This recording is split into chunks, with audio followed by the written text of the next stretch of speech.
we started getting all his stuff back and everything from his friends, and we kind of just started like just leaving it right here.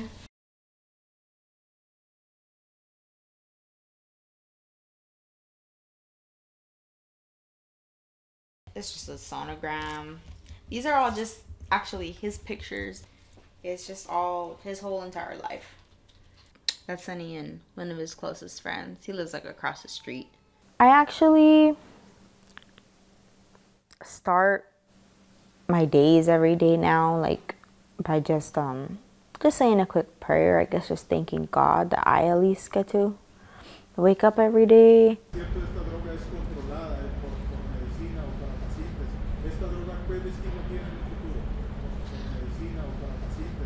The drugs that you see next to me were attempted to be smuggled into the United States from Mexico, concealed within a tractor trailer transporting produce.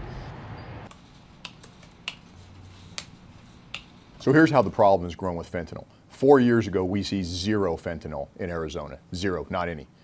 Last year, we seized hundreds of pounds of fentanyl powder and hundreds of thousands of tablets, which is capable of killing millions of Americans. So if you need to hide a kilogram or 2 kilograms of fentanyl, it's really easy to hide that in an 18-wheeler and get it across, and the chances of you being detected are relatively small.